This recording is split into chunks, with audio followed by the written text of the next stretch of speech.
soir, lors de l'épisode de SmackDown, la chaleur n'a fait que grimper. Grimper. Grimper. Fait chaud?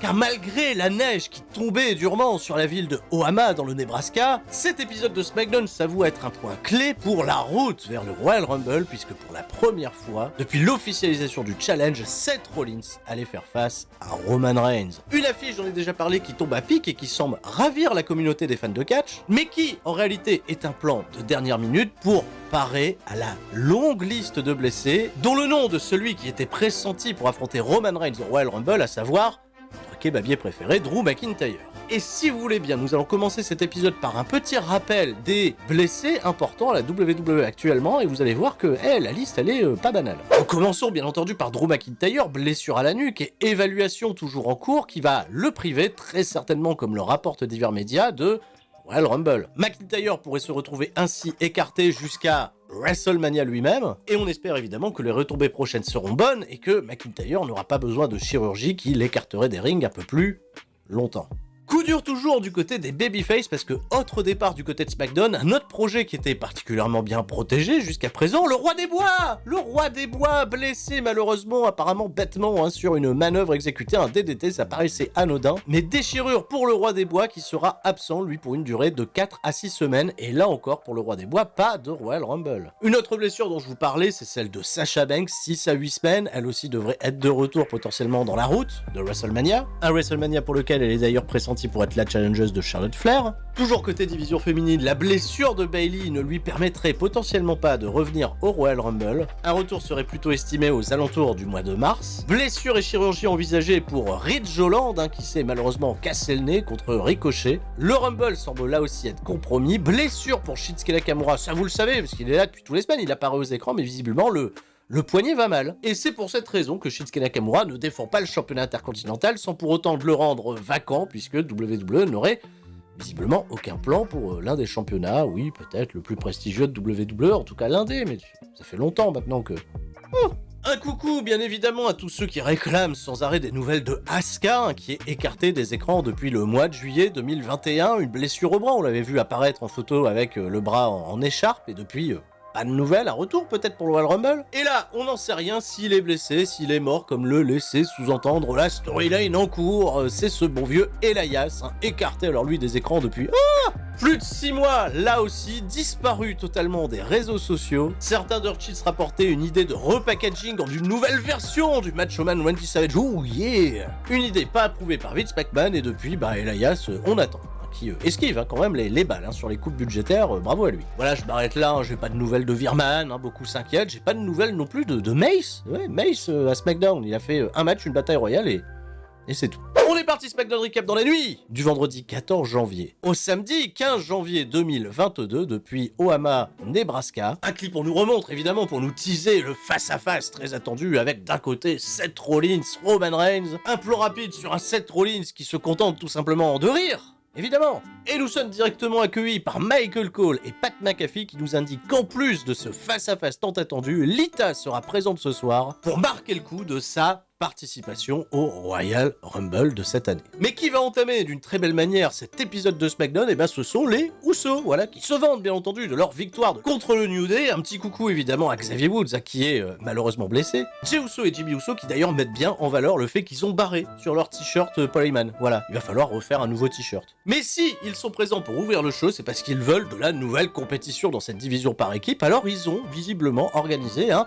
Fatal 4-Way pour déterminer des nouveaux aspirants numéro 1 au championnat par équipe. Ça tombe bien. Quelles sont les forces en présence? Quelles équipes ont du momentum aujourd'hui à la WWE? Ils nous présentent les Lotharios, évidemment, on n'oublie pas le projet Angel Garza, Humberto Carrillo, grande série de victoires sur les équipes composées de Cesaro et Mansour, aussi Nakamura et Rick Boogs. Avant de disparaître, ils font leur entrée et ont pour ma part un statut de ultra favori. Oui, parce qu'il reste quoi à côté? Jinder Mahal et Shanky? Et ils ont gagné quoi, Jinder Mahal et Shanky? Rien. Eh ben le pauvre Shanky, il a même pas gagné le moindre match télévisé depuis qu'il a la WWE. Cesaro et Mansour, justement, une équipe. Bah oui, parce qu'ils font équipe. Ils ont fait un match en équipe et ils ont perdu, mais quand même qualifiés pour ce Fatal 4-Way et peut-être devenir les nouveaux aspirants numéro 1 au titre. D'ailleurs, très rigolo, pendant tout le match, les Usos à la table des commentateurs vont insister sur le fait que c'est l'équipe la plus cohérente du game. Et attention, Cesaro Mansour, projet en équipe.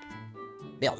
Enfin, la dernière équipe qui a été victime d'une lourde défaite la semaine dernière contre Joyeux Copain et Joyeux Corbin, Eric et Ivar, les Viking Raiders qui méritent, vraiment, ils méritent. Et ben on est parti, on regarde le match de catch. Les Usos, ils ont mis un super kick avant de partir à la table des commentateurs. On est parti à la pub, retour de pub, ça combat, on a laissé du temps. 13 minutes de match, une action plutôt correcte. On a vu notamment Jinder Mahal s'associer à Cesaro pour tenter de powerbomber Ivar. Et finalement, non, il y a une tower powerbomb, c'était magnifique. Quelques enchaînements de ci de là avec un Cesaro qui est évidemment le catcheur le plus over de ce match. Et bien plus d'ailleurs que les Viking Raiders, qui remportent la victoire. Après avoir porté leur finish sur Humberto Carrillo, ils défient du regard les Usos qui sont bien fiers de découvrir leur nouvelle compétition.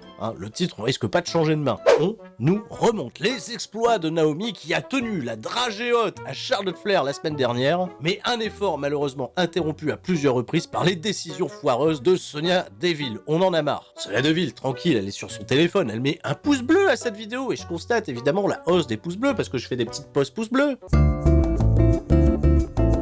Mais on n'a pas le temps pour les posts parce qu'elle est tout de suite interrompue par Naomi qui veut, je pense comme tout le monde, faire avancer le programme et demander à Sonya Deville une bonne fois pour toutes qu'est-ce qu'elle a contre elle, parce que ça dure quand même depuis cet été. Alors si on fouille dans les archives, Sonya Deville, elle s'était déjà exprimée sur le sujet, elle avait dit oui, Naomi, elle a pas ce qu'il faut pour être à nouveau pertinente à la WWE en 2021, donc j'essaye de la pousser dans ses retranchements pour qu'elle soit meilleure, mais là on n'utilise absolument pas ça, d'ailleurs on a oublié, évidemment, toute la méchanceté de Sonya Deville est particulièrement gratuite, le programme n'avance pas, les menaces restent les mêmes, si tu m'attaques évidemment, qu'est-ce que je fais? Je te licencie, je te retire du Royal Rumble, Naomi se casse, Adam Pearce se pointe, il dit qu'est-ce qui se passe là, il y a une situation étonnante là, il fait froid dans cette pièce, il fait froid, on a réglé le thermostat là, il regarde le thermostat, il fait froid dans cette pièce, on va mettre un petit peu de chauffage.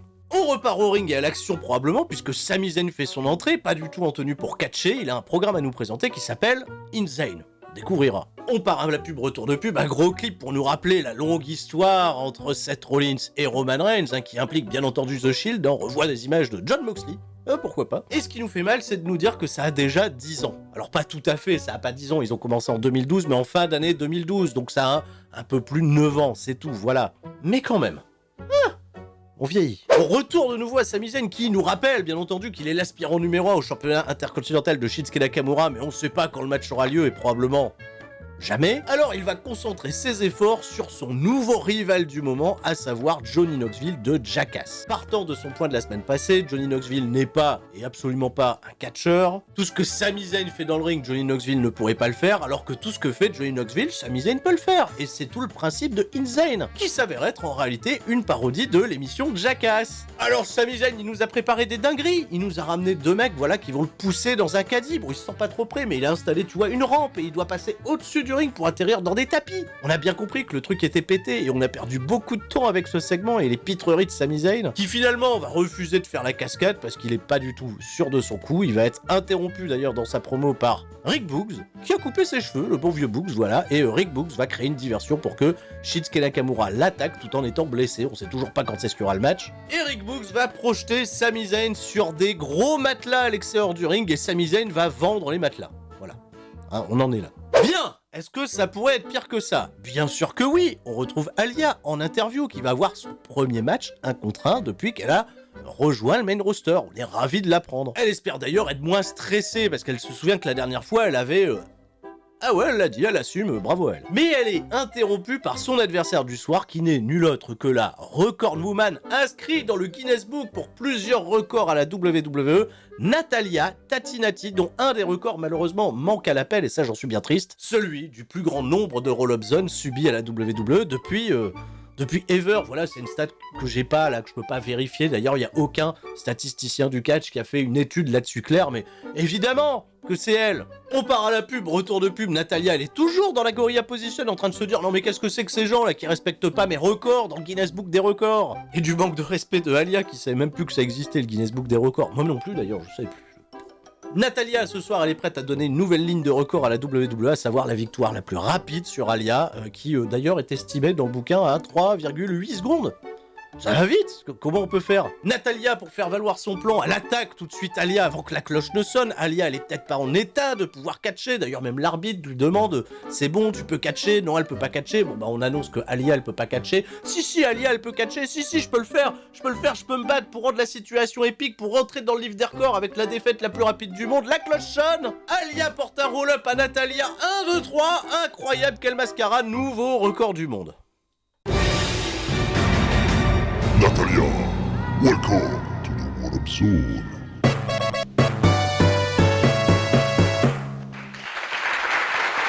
Donc je demande très solennellement à tous les membres des créatifs de WWE, à Vince McMahon lui-même, j'en sais rien, de quitter le visionnage de la chaîne C'est ça le catch. Je ne souhaite pas que tous nos délires soient portrayés ainsi à l'écran. Mais ça va trop loin, la Natalia pour la roll-up zone la plus rapide de l'histoire. Attends, c'est pas comme si Axel de la chaîne WWE Fan France, il rencontrerait Kevin Pantois de WWE Fan Patrick de...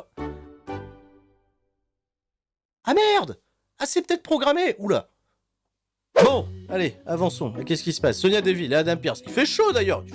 Bah oui, on bat des records et là, le thermostat, il a l'air pété. Alors, on nous le fait savoir parce que ça aura une importance pour la suite. Et l'importance pour la suite, elle est là également, puisque toujours dans la division féminine, la Lita, elle vient distribuer de la nostalgie à tout le monde. Elle fait son entrée, tout le monde est content. Lita, elle paraît ravie d'être de retour à la WWE, sa seconde maison. Vous vous souvenez, cette maison qu'elle avait critiquée expressément parce qu'on l'avait obligée à coucher avec Edge devant tout le monde alors qu'elle voulait pas le faire. Mais c'est du passé, désormais, elle a une place dans le Royal Rumble et vous savez ce qu'elle va dire, Lita? Elle va dire, vous savez, au fond de moi, j'ai peut-être encore un run ou deux à vous mettre. Oh, les légendes! Et c'est parti, Lita, elle nous déballe qu'elle veut gagner le Royal Rumble, qu'elle veut main eventer WrestleMania et qu'elle se sent prête à avoir un run en elle suffisant pour pouvoir accomplir encore de grandes choses à la WWE. Et bah dis donc. Alors je sais évidemment qu'elle est une inspiration pour beaucoup des lutteuses à la WWE parce que avant elle, il y avait peut-être pas beaucoup de catcheuses, voilà, qui étaient émérites reconnues parce qu'elle est passée après tout le festival de la mascarade des Sable et des Debra en bikini. Lita, ça va, elle savait faire 2-3 trucs, un moonsault, un rana depuis la 3ème corde, des combats plutôt bien chorégraphiés avec le temps contre Trish Stratus, attention, la chimie elle est pas arrivée tout de suite. Mais excusez-moi, et tant pis si je me prends un maximum de sel, j'ai toujours considéré Lita comme une catcheuse un peu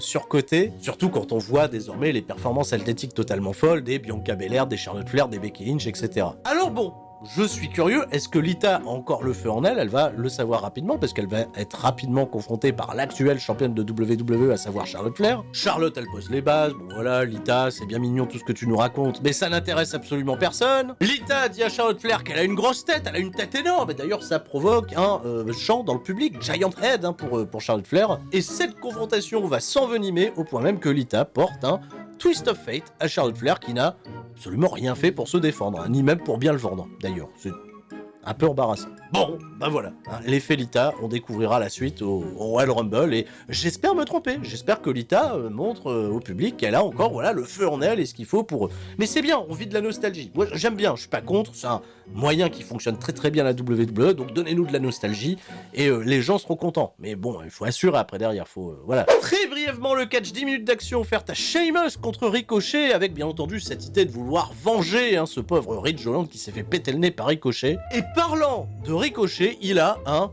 nouveau thème d'entrée.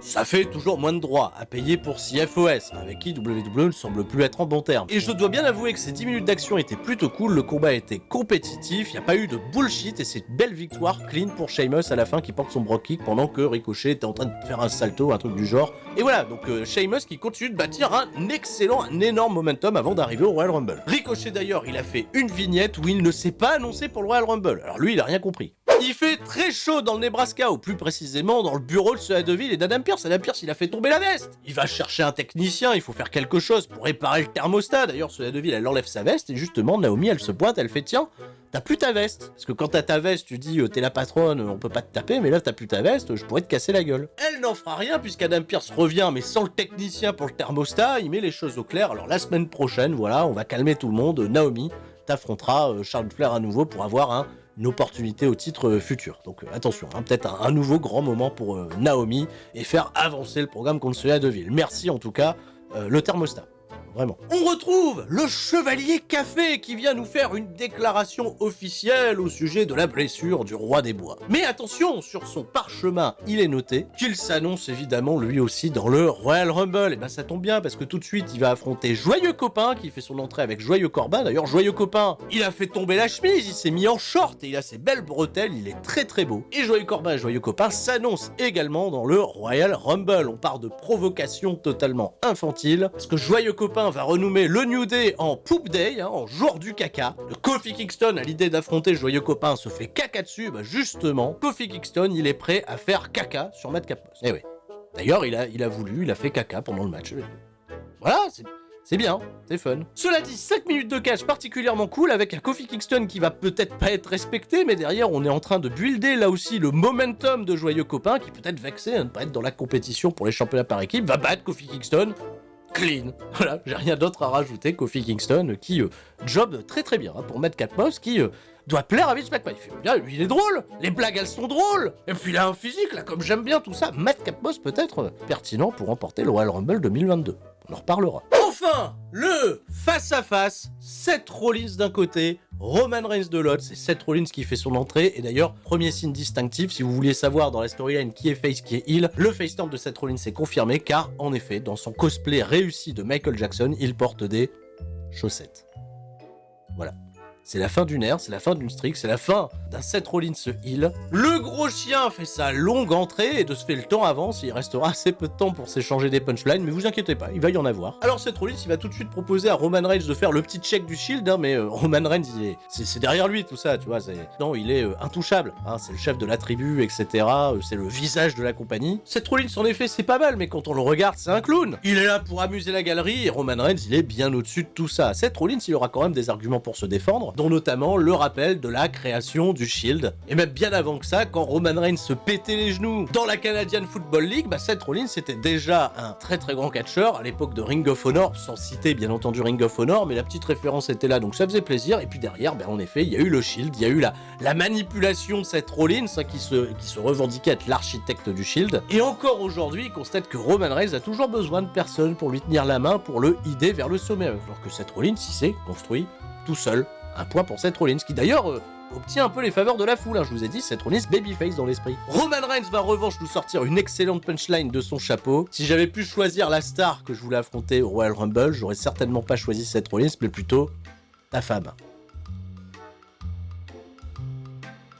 Et malheureusement, il n'y aura aucune physicalité entre les deux hommes puisque les Usos vont tenter d'attaquer Seth Rollins qui va réussir à parer toutes leurs attaques, des esquives à l'extérieur du ring, il remonte dans le ring, il finit par se barrer et j'aime beaucoup cette atmosphère, cette tension qui monte progressivement. On n'a pas besoin d'avoir un face et un heel, on a juste deux grosses stars. Est-ce que le règne de Roman Reigns est véritablement en danger contre Seth Rollins? Je vous laisse bien entendu réagir à tout ça dans les commentaires et puis ça y est, c'est le moment pour moi de vous souhaiter de passer une excellente fin de week-end et de vous retrouver très prochainement sur la chaîne CSL Catch. Également sur la corde à linge, puisque sont sortis respectivement le recap de Dynamite qu'on a enregistré sur Twitch et également, tu vois, une petite réaction aux Pui Awards de 2021. Encore une fois, tout le monde reste fort, c'était Sturi.